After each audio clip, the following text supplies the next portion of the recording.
오늘 말씀은 사도행전 5장입니다. 표적과 기사, 그리고 시기, 질투라는 주제로 말씀을 전하겠습니다. 성령님께서 강림하심으로 제자들이 영적으로 무장하게 되었고 나타나는 표적과 기사로 인해 성도들이 늘어나게 됩니다.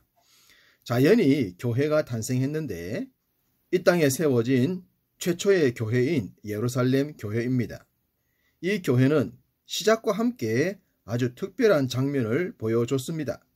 2장 44절과 47절에 물건을 통용했고 재산을 팔아 필요에 따라 나눠줬고 날마다 마음을 같이하여 교제했으며 찬송했고 사람들에게 칭찬을 들었다고 했기 때문입니다. 가진 자와 갖지 못한 자가 함께 통용할 수 있는 공동체를 만들기는 쉽지 않습니다. 그러나 당시 예루살렘 교회는 자연스럽게 그런 모습을 만들어내었습니다. 이런 것이 가능했던 것은 누군가의 헌신과 희생이 있었기 때문입니다. 4장 32절에 믿는 무리가 한 마음과 한 뜻이 되어 모든 물건을 서로 통용하고 자기 재물을 조금이라도 자기 것이라 하는 이가 하나도 없더라. 소유의 개념이 바뀌었음을 말해줍니다. 사람은 본능적으로 내 것은 내 것이고 내 것은 너의 것이라는 의식이 확실합니다. 그런데 그 의식에 변화가 생긴 것입니다. 그게 가능했던 것은 성령에 의해 강하게 붙들린 자들이 있었기 때문이죠. 그 중에 한 사람이 구브로 출신 바나바였습니다.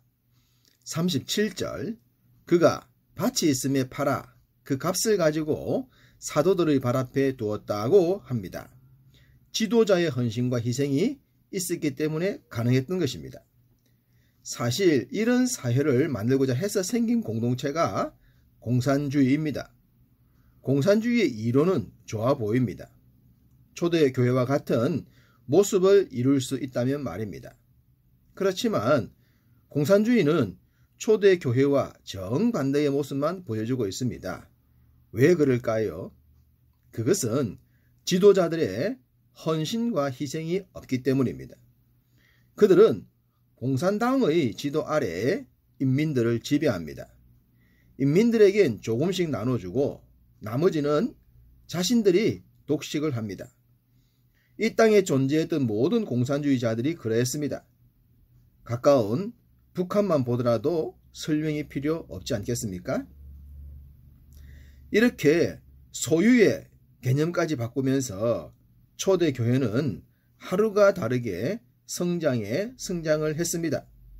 그러자 교회의 성장을 시기 질투했던 사탄은 성령에 온전히 붙들리지 못한 지도자를 유혹합니다.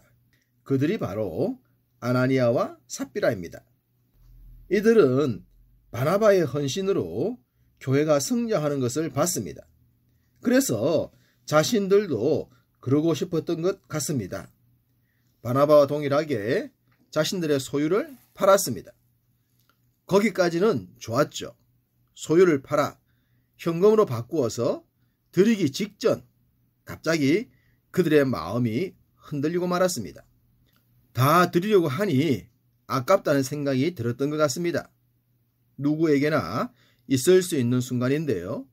그 순간을 이겨내는 것이 믿음입니다. 성령의 붙들림입니다. 그렇지만 이들 부부는 거기서 무너지고 말았습니다. 그 결과 현금의 일부를 감춘 후에 부분만 드리게 됩니다. 만약 그들이 부분만 드렸다고 했다면 그것 또한 문제가 되지 않았을 것입니다. 재산의 일부분을 드리는 것도 정말로 쉬운 일이 아니기 때문입니다. 문제는 이들이 전부를 드렸다고 했던 거짓말이며 그 말의 진위를 베드로가 알았다는 것입니다.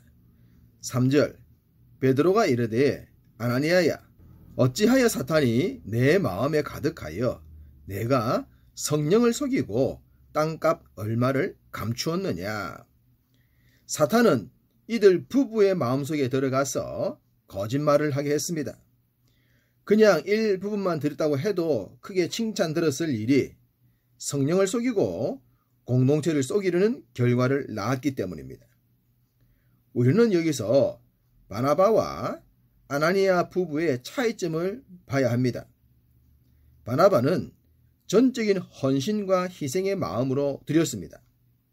반면 아나니아 부부는 바나바의 행위를 부러워한 나머지 거짓말을 더했다는 것입니다.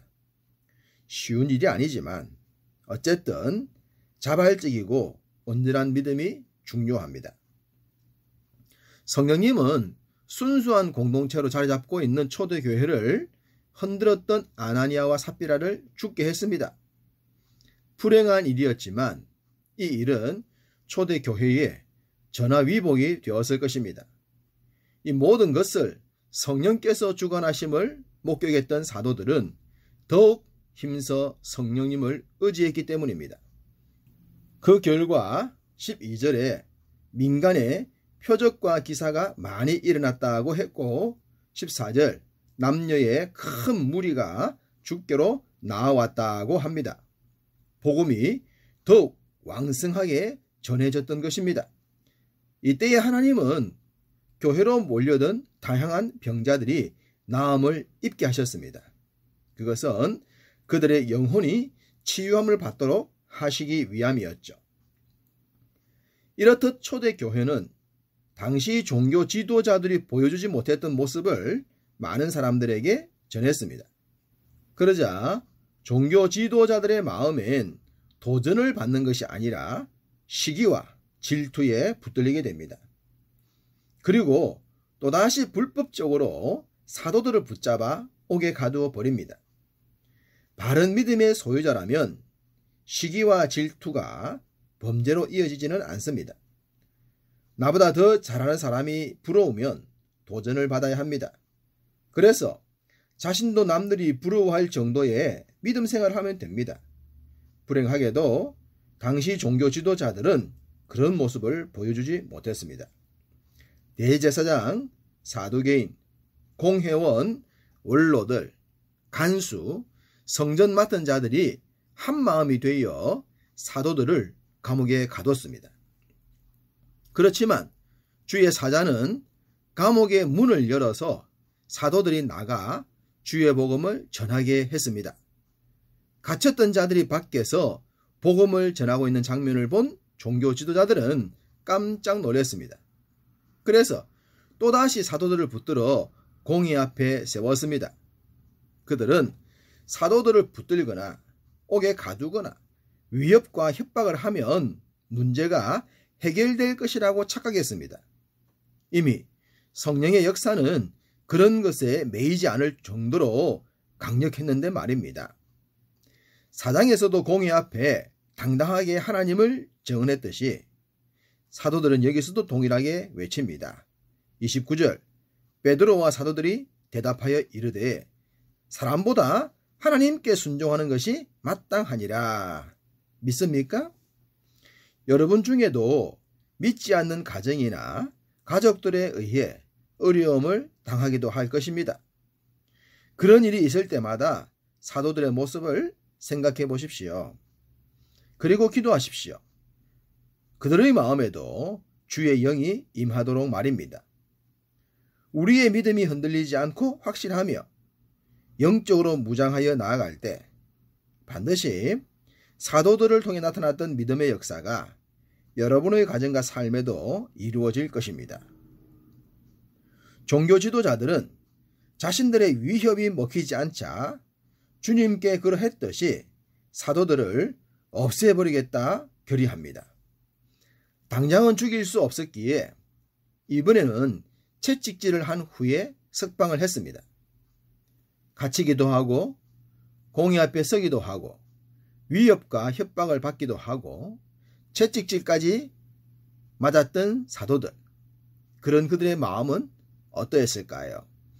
41절 사도들은 그 이름을 위하여 능욕받는 일에 합당한 자로 여기심을 기뻐하면서 공의 앞을 떠나니라. 복음이 진짜가 아니라면, 주님이 진짜가 아니라면, 천국이 진짜가 아니라면 이런 것이 가능하겠습니까? 사람들은 세상의 많은 것들에 붙들려 삽니다. 복음의 붙들림도 그런 종류의 하나일 수 있습니다.